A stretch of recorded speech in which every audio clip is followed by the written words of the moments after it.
You're listening to the Suave Lover podcast with your hosts, Benjamin Ritter and James Amaro. SuaveLover.com, advising gentlemen on the art of romance. Now sit back, relax, and enjoy today's episode. Kids at a party, and it's a shit show to disinhibit. You know, you drink a lot, you do college drugs, party. whatever. It's definition of a college party. It's disinhibit everyone. That's right. And sexualize everything. That's right. Madison was a kegger. That's all it was. Everyone was at a kegger. Everyone went to keggers. People had, instead of backpacks, they carried mini kegs. Well, it's crazy how much drinking and how much drug use there was. And I didn't really drink until I went to school in college, and I realized that, I think it was pointed out to me that the reason that people are drinking, even you don't like the taste of beer, you better learn to develop a taste for beer, because that's what people are doing. You don't like the taste of weed, it scratches your throat. You better learn how to handle your fucking pot, because that's what people are doing. It's how you fit in, whatever else. Now, you don't have to. You can be above, all that stuff, right? I have a different story, but let's go on with... The kid was at a house party. Everyone's getting drunk. Girls are dancing up on other girls, and eventually it's like, hey... Shirts off. Becomes an opposite sex kind of a thing. It's a ritual, and it's like... Stuff like this happens. Like that stuff you see in movies, like college and stuff, with girls dancing on bars, their shirts off, spring break with each other. Yeah. That stuff spring breakers happens, but there are places in Chicago that goes on. But colleges, for sure. Mm-hmm. Especially party campuses. But it's not always the case, obviously. You don't feel like you're missing out if you haven't fun the party where girls walk in and take off their shirts. I mean... Yeah, usually those girls aren't the ones you want taking off their shirts anyways. You have the two hot lesbians making out with each other and scissoring. You have the one butch, and then... What exactly is the difference between a little bit of recreational drug use? No, what happened with your story? You're leaving me hanging. It's a good cliffhanger. But... I think I actually made the point pretty tightly. He was 16 years old and he was drinking. That's how you're going to get laid. You're 16-year-olds and you're drinking, or you're doing drugs, poppers, Molly, whatever. And that's how the majority of people are going to get laid. Why? Because it takes away your inhibitions and it increases your levels of sexual desire. See, I think that the first is true, and I'm not sure about the second one. In fact, I think that the science behind not only desire but ability, but makes you feel the desire comfortable thing, expressing your sexual desire. That's what it is. The disinhibition is yet another thing, but even that one is a little bit weirder, because you can do all this stuff without drugs. What's going on with the disinhibition and the drugs? What's going on in there that is making what's going on in the mating rite happen? So when you sort of like go, well, fuck, I mean, it's not just getting drunk and all of a sudden being stupid and reckless. What you're actually doing is you're giving something else the blame. How many texts started with, whoa, I was so drunk last night?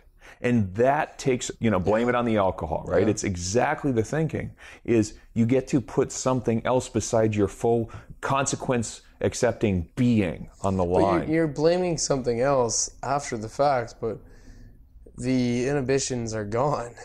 That's right. I mean, if you get drunk, you're awakening your reptilian brain, your instinctual brain, where you're aggressive, you're sexual, and you're just complete instinct. If you're on drugs, depending on what drug you're on, then you're whatever amplification of the side effect of that drug, and everything else, your conscious, your internal voice, usually your ability to weigh consequences and your insecurities are just out the window sometimes. And so, of course, you're going to I don't think you're blaming something else after the fact, after you cheat on your current significant other, then it was the alcohol. I really love this person, right? You separate emotion and, what's the other word? You separate... There's another word? Well, there's two sides of who you are, right? Your rational, like your rational self and your emotional self. Yeah, I suppose that they could be in conflict. I guess that could happen. I'm not sure why. But I suspect what happens is your primal urges. How are your primal urges not that which you express? Why would you express anything else? Well, because you have social standardizations when it comes to like displaying your sexuality in public. Someone will pull down their pants and run around naked when they're drunk or when they're on drugs, but they won't do that when they're completely sober. It's a shame because it would probably be more meaningful if they did it sober. I know you do that a lot when you're sober, but I tend to then start drinking. But what it is I wouldn't do it drunk. And what I've noticed about myself drinking is I don't Jekyll and Hyde when I drink. I don't change. I've noticed that. You're very hard to tell. Yeah, apparently I've been told. When you're intoxicated. I've been told I've blacked out, and I've managed to have entire evenings, conversation, probably entire relationships, in a state where I don't even know what's going on. I'm unaware. I can't form memories. It's automatic.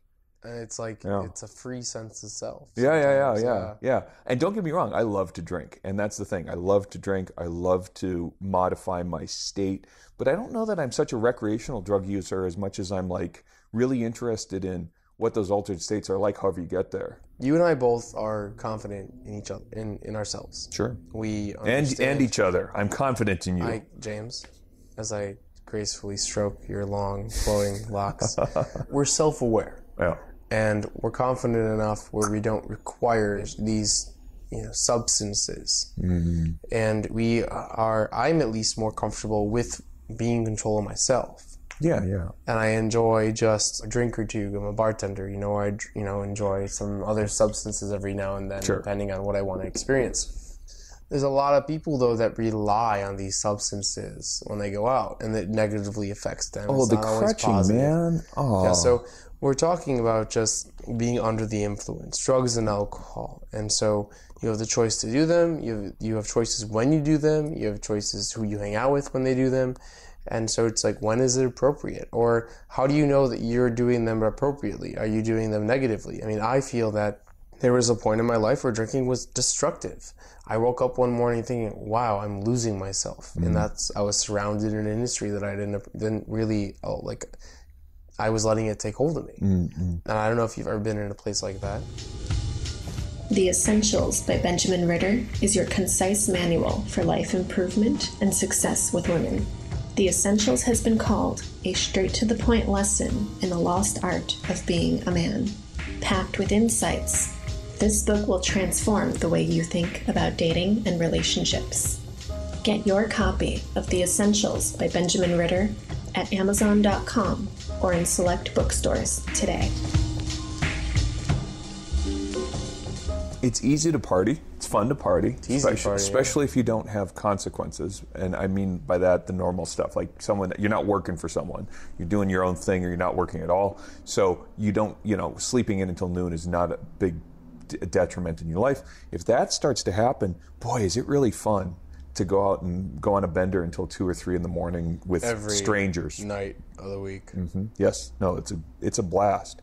And at the same time, if you don't have control over it, if it's not a choice where you've bought into it, then at least here's what I found. I found myself at the point where I wasn't sure that I was on my game. Like, the liquid confidence story, I know you've coached guys who go out and they go and get 4 drinks at the first bar and 4 drinks at the next bar. And it's like, well, why are we even here? You're not going to remember this or internalize or process. If you're just hiring someone to party with, you might as well... Not going to be able to reflect. Yeah, no. Get a C-level rap star to just go and buy a bottle with. It's not going to be... So one of the things that I found, this was a late winter, early spring. This was a couple of years ago. I was partying too hard, drinking too much. But you don't know what to do with yourself if you're like me. You don't go out in a bar for fun. Like, bars aren't fun.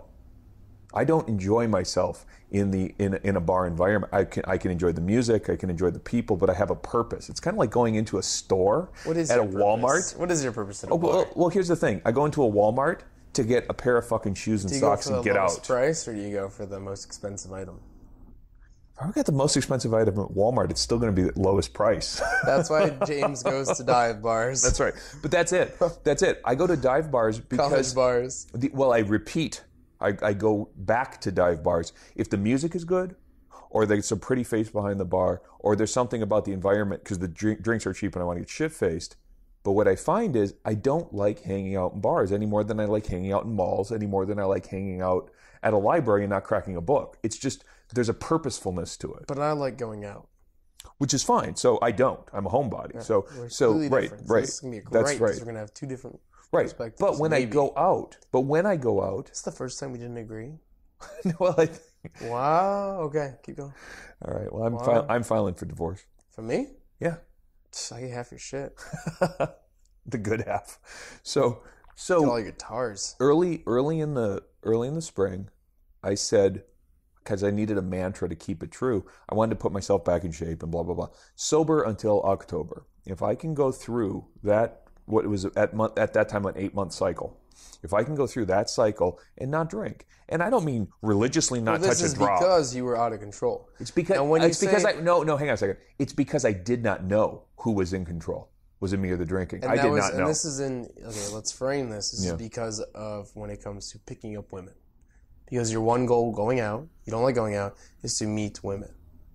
Well, yes or no? No, my goal to go out is to be at the place that I'm at for a reason. And that means I'll go out to see live bands. I do enjoy doing that. I go out because I know someone who works at the bar. I'll go out to be at a familiar face. But I don't go to stray bars and watch sports. I don't go to stray bars and just drink. Why was drinking a component of those? Because I wasn't driving, and I like to get shit-faced. I do enjoy my drink. And so you weren't sure if your enjoyment of the night was because you were drinking or because you were out? I wasn't sure that I could turn down a drink. Okay. So I was having the blackouts. How do you know when you're being controlled by your substance? Sure, you bet. And I wanted to know crystal clear who is in control, me or it. And if I can't turn down a drink, if I find, hey, I shouldn't have got so drunk. I had stuff that I wanted to do, but I slept until 3. But they were buying rounds, and I couldn't say no. Like if I felt that I didn't have that inner dialogue that said it's no big deal to just sit here and be sober, just be. Do you know what I mean? I don't want to be in a bar be zen. That's boring. But I do want to be able. And that's the thing, that you don't go to a bar to be zen. No, exactly. You don't. You go there for the fun. You go there for the energy. You go there for the activity, the excitement. It's a hyper stimulation environment. So it's like the Disneyland for grown-ups, and that's the point. Is if I got to do drugs to go to Disneyland, I got to go do drugs to be in a bar. By the way, I didn't drink for many, many, many, many, many years. Oh, sure. Of my college life as well, and into it. I would drink sporadically, but I was trying to be a professional soccer player. Yeah. No drugs. Yeah. No alcohol. Yeah. And I can give you my experiences from college. Yeah. And my experiences now, where I'm a bartender plus full-time. Sure. Plus do whatever the fuck I want to do. Sure. Just to say that we have two completely different perspectives here when it comes to drinking. And so you were sober till October. And you completed it. There is no way that I want to be able to say in retrospect, if I'm going to go out, and this was when I was doing a lot of dating personal improvement stuff, the pickup stuff. It's like, there's no way I'm going to say in retrospect that anyone could take credit for it than me. I wanted to make darn sure that this was something that I was able to take full accountability, responsibility. Hey, you don't want the fact that, hey, I got drunk and got laid by that girl that was also drunk. I don't want to have gotten lucky. Yeah, and you want skill to be a factor, but that's not to say though that you can't have a drink or two when you're out to fit within the situation. Let's at a bar. Let's just be really clear. There's a lot of ways that you can go out and drink and be cool. In other words, control your drinking. There's a lot of ways you can go out and not drink. There are a lot of ways you can go and get shit-faced. Yep. So I agree. all of them are great. Depending on what type of drunk you are. I know so many guys that they drink and they become a negative piece of shit. They become somebody you don't want to be around. And so how do you know? And so what? Is it just be sober for 8 months and see how you are and see what your success rate is? Do you just... is that the time to focus on day stuff and meeting people during the day, or is that time to still go out and still go to bars and just not drink or only have one drink? Like, what is the advice? So you just went out just as much. Now, when I didn't drink, I went out just as much as well. I went to house parties, I went to bars, and people offer you a drink. You say you don't drink, and some people give you shit, some people don't give you shit. That's right. And you know what? You have to be confident enough within yourself. And I suggest everyone, at least for a span of time, not drink. Oh, and not do drugs. That's actually why, I think that's why I had that little thing that flowed off the lips, sober till October. Oh, why aren't you drinking? I'm sober till October. It's not like I don't drink and I don't pass judgment on you for drinking. It's not like I have an AA chip. It's nothing like that. Sober until October. What do you do? Oh, I'm prepping for a marathon. You can say anything like, I'm cleaning up my act. I'm masturbating every night. You can say anything. Whiskey dick. That's right. You can say, in this case, you're just doing the same thing as when you drink. You shift the burden to another activity or another ritual, that means that drinking is not pick acceptable. Something amazing. But you're not right, and pick something that's fun. I'm a champion thumb wrestler. That's right. I can't drink this week. That's right. Don't try to have sex with me because I have a tournament tomorrow. It's fucked up. I lost a bar bet. I got to take 2 months off of drinking. So there's any number of ways that you can frame it up. It doesn't really matter. But to that point, here's a couple of things you should do when you're sober. You should still buy drinks for other people if you're the kind of person who buys drinks. Have a drink in your hand. It's okay to drink soda. Fucking aspartame allergies, barring that, anything else is fine. Soda with a lemon. It's like a vodka soda. Tip your fucking bartender. Yep. Oh my God, go into a bar, you prop the place up. I'm just drinking water, man. Don't be there. I don't know how many people get it into their head, hey, in pickup world, hey, I'm not supposed to drink. Therefore, when I go into a bar, I get to be a warm body and rent the space for nothing. Fuck you. I agree. Tip your bartender. As a bartender, I completely agree to that point. You are a loss if all you are is honestly, being there. And if you come into the bar on drugs, you for sure tip your bartender. That's right. The not drinking thing is useful. It's a useful exercise. And if you can go through the world for any length of time, a day or a week or whatever, and you can do it cold sober, I don't think you got to deprive yourself. But here's the thing, though. As someone that didn't drink for a very long time and was put in situations where people would question me about not drinking and still taking people home that night, no matter that if I was drinking or not, I like drinking. Yeah. It got to the point where I didn't have any reason to not drink anymore. Yeah. The only reason when I cut back drinking is when it becomes destructive. Yeah. And so my advice, I have no problem with drinking. I have no problem with doing recreational drugs. I just think that you need to understand and be successful not on any of those substances, just like you said. And you have to be self-aware enough, and to be self-aware, you need to understand how you are in those situations when you're not drinking and not on drugs. If you're at a bar and you're not drinking, a lot of times, or at least you don't have a drink in your hand, you are not in congruence with your environment. And when you're not in congruence with your environment, you're uncomfortable and you're out of place. Right. It's a really great experience for someone that's trying to learn how to meet people and trying to gain confidence in themselves. That being said, what do you say about the people that never drink and won't touch a drug in their entire life? Well, good for them. Well, there are certain things I won't do, but the experiences that I've had, I treasure. And it allows me to become more understanding and aware in other situations when I come up to people in those experiences. So the fact that you did Molly is you know that when someone's rolling that they're behaving in a way that's totally different perspective. And I can connect with those types of people. In what way? In a way that I understand their situation. I understand what they've experienced. If someone gets drunk, I can understand how they are when they're drinking. If you've never been drunk in your life, you have no way of connecting with someone that's drunk. Or no way in connecting with someone that was drunk. Sure. So I think it's just a way to give you the experiences. There are people who are psychonauts, people who take drugs, not so much recreationally, but to get into those altered states. I mean, you've been in altered states of consciousness organically. You go to sleep every night. You've probably had runner's high. You've... And the marathon was incredible. Right? Okay, yeah, so... I have to admit. Okay, that's crazy. Have you ever been on, so this is just that cough medicine head where you're like, well, this is a little bit weird and trippy. Not wickedly trippy, not LSD visual hallucinations, but, And you have to know what you're comfortable with, because I can't take that. I can't take cloudy and medicine head, right? That's it, right? I can't take merry-go-fucking-round. Yeah. You know what I mean? I do know. I can't take that. If I'm drunk and merry-go-round, get out of the way because I'm going to throw up. Oh, gotcha. It's good to know. My system. Yeah. I mean, those altered states, I think they're necessarily comparable, but what they're not is that hyper-vivid, current lucid, you're aware of your shit, your conscious brain is processing. Do you not support my, good for you, right? That you haven't done drugs or alcohol in your entire life. Yeah. But do you feel that having experiences tends to at least make you more of an open and, I just feel like it makes you a better person. Completely. Not better, but it allows you more connections. It allows you more social connections, and I don't know how to frame it. I don't know either. Frame it for me. Frame it. Well, but I don't know if I think I can. If I've never gone to China, if I've never gone to China, and I meet someone that's been to China, you bet. How do I connect with them? I think I can describe it without agreeing with it or advocating it. Okay. Because I'm not advocating. Okay.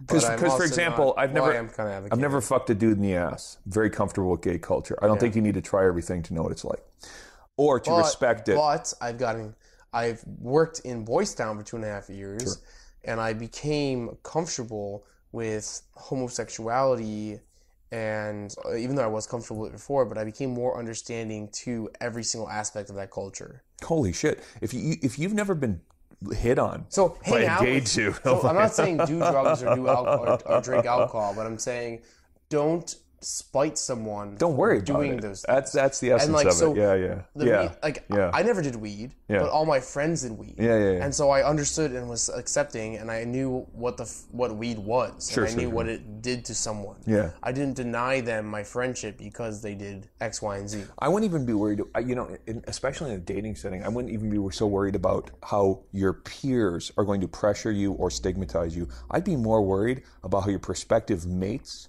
are going to feel about the decisions they're making now, tomorrow. Couple of glasses of wine, ooh, it's a party, being in the moment. Listen, I do believe that we're all grown-ups and we're all adults, and when we decide we're going to go out and get drunk, everything shy of what happens in Pennsylvania or wherever the hell that was is fair game, okay? But don't be surprised when you hook up with a drunk hottie and the connection, the magical depth. It was amazing. It was incredible. We were so together, and the sex was intense. Don't be surprised. Passionate. Right. The awkwardness in the morning. Yeah. And then when you try to get a little bit state in the morning, and how it's kind of weird, and not working. Yeah, no, it's not working. Why is there that difference when it comes to sober sex? Sometimes there's just nothing harder than sober sex, and I think a big part of that is sex is an extremely vulnerable experience, even when it's just fucking, even when it's sport fucking. You have every external factor affecting you when you're trying to have sober sex. Had a bad day at work, can't get it up. Angry at the person you're trying to fuck, brother. Not attracted to her. So it's like, but if you're fucked up, you'll be attracted to that fucking hole in the wall. You know what I mean? Like, you're like, I want to be like to fuck that jar of peanut butter. You know, and it's like, you're willing to do anything because you're fucked up, and you know what I mean? Like, you don't have those stops and those emotional... And the noise, the monkey telling you just stuff. So then sober sex can be really awkward. Yeah. Right? Yeah. So how do you have sober sex? It's sober sex and then there's more peanut butter and jam. Sober sex and morning after sex. Yeah. Those are different. Because just because you happen to be sober, that morning after sex is compounded with, boy, wasn't that amazing last night? What's your name? I mean, that's all the more awkward. We're not talking about morning after sex. Sober sex with either someone you're seeing or... How to Start a Kinky Relationship by James Amaro is the definitive guide to successful, alternative, romantic relationships. The book has been called 50 Shades of Grey for Real People. Educational, informative, and irreverent, this book has something to offer anyone who is curious and sexually adventurous. Get your copy of How to Start a Kinky Relationship by James Amaro at Amazon.com or in select bookstores today. So the number one advice I've ever had when it comes to sex, foreplay, anything, is take how fast you're going and go half that speed. And that is so much more important when it's sober sex. I feel that awkwardness can be not defeated. Like, you can avoid awkwardness by taking things slower and focusing more on everything you're doing. You're not just trying to shove it in and move around. There's much more of a focus on foreplay because that level of inhibition that you didn't have, you need to get to that point when you're sober. And that takes foreplay. And when you take things slow, technique pretty much goes out the window, because as long as you're doing things slowly, kissing on the neck, focusing on every part of the body, like going down slowly, having sex slowly, nothing is really awkward anymore. It's more, you're focusing more on the connection. Right? Which you imagine when you're inebriated. Inhibited. That's my advice for people that are trying to avoid awkward sober sex, is to slow down, have enough lube, have protection. You set the mood, dim lights. And it's difficult after the fact, after you've had this huge, amazing, passionate experience, especially if you're on drugs. Yeah, drugs can really make a permanent impact on your perception of someone. I don't agree with the whole once you have sex on X, you're never going to go back. Like, that's... No, I don't either. That's messed up. That's just a rumor. You don't have the type of feelings that you do when you're drunk or you're on drugs when you're sober. Internally, you're not full of the same right. And so you need to like almost invoke that by going slowly. Yeah. And by taking things more passionately and taking the time to experience them and allow yourself to experience them. And so it's not that any of this advocating sober sex or I mean, it becomes a problem when you only have that type of sex. And so when you took control of yourself, sober till October, you deflected the blame, get off the alcohol, still go out. Did you tend to change where you went out? Did you maybe at least focus more in the day or go out earlier? Could you stay out as late? Not that I remember. I did journal most of the stuff, but I don't remember anything specific sort of changing, except that I didn't sleep all day. That was the only thing that I did notice is that productive. I was a little bit more productive. I was a little more on my game. Because I didn't have to sleep off hangovers. That was really what it was. Yeah. But it wasn't like I woke up and I felt, life is amazing. And I didn't sort of it wasn't a lifestyle change. It was just, like you said, it was taking control of that aspect of things.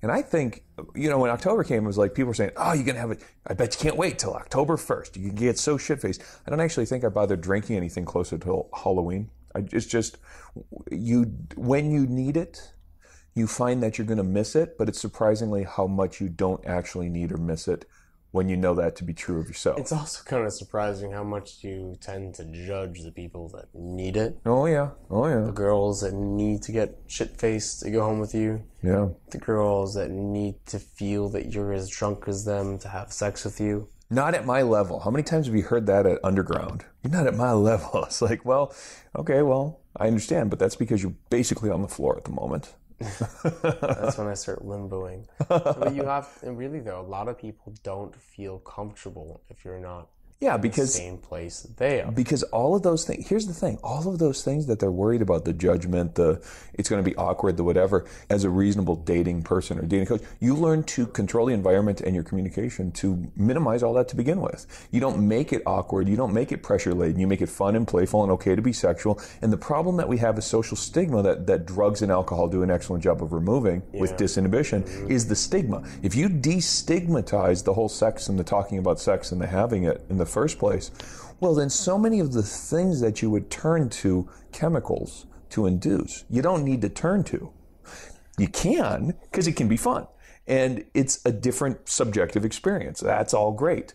But it's no longer necessary. It's no longer like essential for it to be, well, my quality of life is so damn diminished because I can't have a six-pack before I fuck. It's, that's not happening. You should never rely on substances to have sex or to meet people. You should never rely on anything. So how do you avoid judging the people that are I mean substances? But suppose that you do judge them even if you are like, oh, I'm so much better than those people. You're going to go through that for about all of 6 weeks or a year or whatever. You're going to go through your dick wet. And then you're not going to care. It's like, what do you care what other people do or don't do? But that's the thing though, is by choosing to go along to have this experience, you realize it doesn't matter how much you drink, it doesn't matter if you don't want a shot, it doesn't matter. And it's kind of a growth, it's a maturation. But everyone, I mean, maybe as a bartender I have a skewed opinion, but I feel like everyone's like that.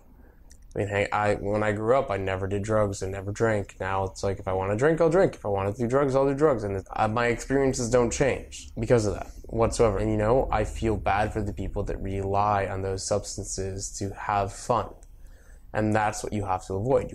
If you are relying on something to have fun, then you need to stop. And you need to figure out how you can grow without that substance. Yeah, and that's one to grow on. Like Viagra.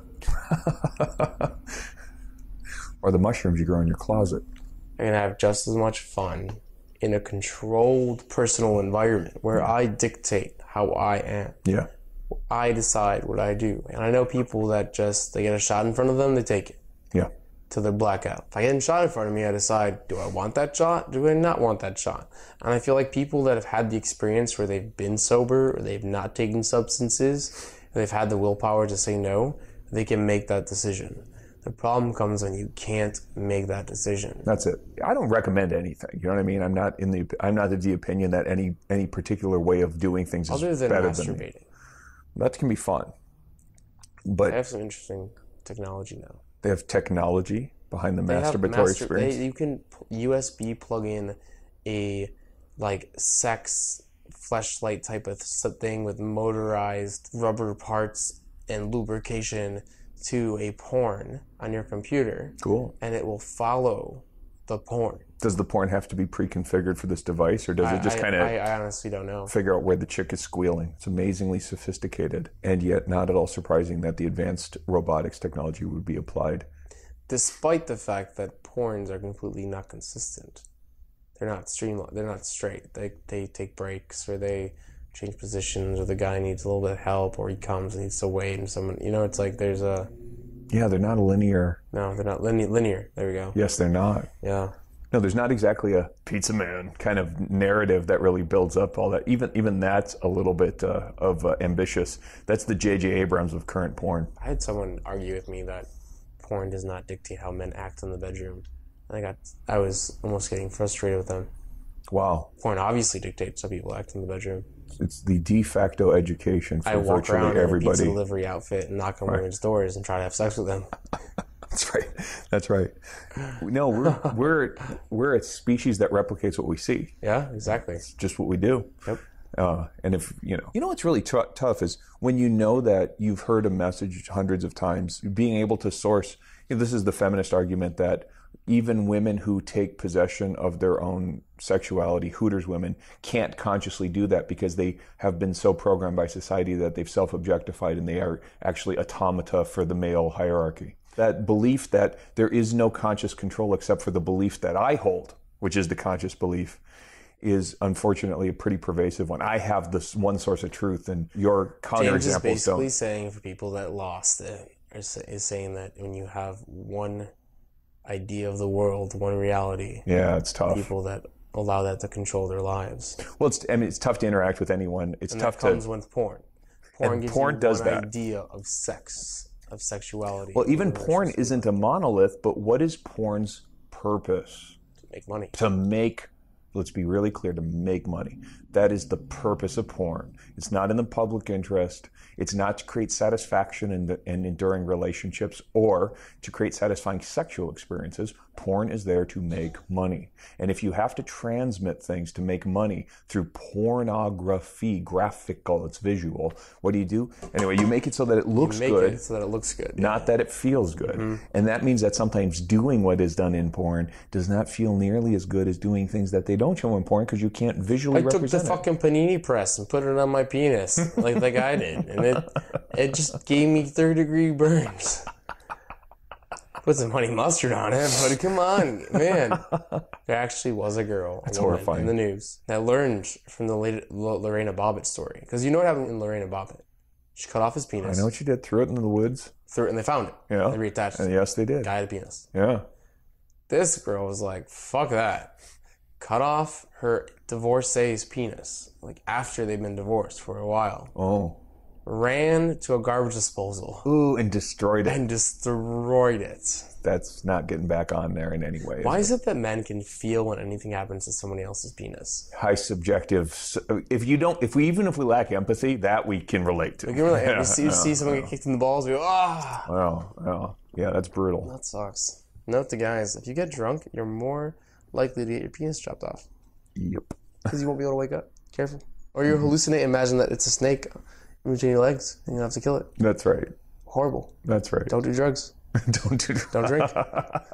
Chop off your own penis. Moral of the fucking podcast. Well, no, I think the moral of the podcast is enjoy yourself and all of that stuff. I don't even have a responsibility message here. As far as I'm concerned. I would understand what controls you and take control for yourself. And if you realize that these substances control you, then change it. Yep. And learn how to be self-aware in every situation. It ought to come as no surprise that you're putting yourself at greater risk for miscommunication and the dreaded he said, she said. Plus STDs. And all the other kind of stuff if you are out of your wits. And I know that going with stuff that you would say to yourself, boy, there's going to be unintended consequences of this downstream. Let me think 2 moves ahead. That's okay. She has double D's. Yeah. Those are my decision makers. It certainly sweetens the pot, doesn't it? Say it much. You know what I love about all this? We never once said, you may have sex with someone you don't want to have sex with. You know, that what's funny is I've been told, a lot of guys that I've hung around with have told me their standards go down when they drink. They get more aroused and they get whatever. I don't know if I'm just old or what it is, but I also know that I get whiskey dick pretty readily. It doesn't take much. My standards go way up. I got to find a girl that's all the hotter to make sure that I can keep going. My standards go way up when I drink. So it's like I get shit-faced, and I expect it's probably reversed for most people. It's like, dude, she's so... But I'm like, no, I don't get beer goggles. I get a beer microscope, and I start finding flaws. It's funny that you say that, because I don't think that my standards don't get lower. Yeah. In essence, I see beauty in everyone. Oh, that's sweet. It's kind of stupid. Not really. I mean, you learn to value. If you're trying to reinvigorate your sexuality, you see beauty in everyone. And that's what I tell guys that are like, I just don't want to have sex. And I'm like, that's because you're making excuses for yourself, or you haven't been having sex. So you start noticing beauty in every person that you see. But I do stop weighing consequences. So it's like, I can have sex with her. It doesn't matter, if her dad's my boss. It's like those types of things. Mm-hmm. Mm-hmm. So have sex with your boss's daughter and leave a note that he can find that you'll be into work a little late because you're getting some morning after sex. So that it's all very clear and that there's no... And do it sober, though, so you do it slowly, so you can be a little bit more late to make sure the note's like really, really genuine. And be sure to put the video camera on autofocus. For the holiday party.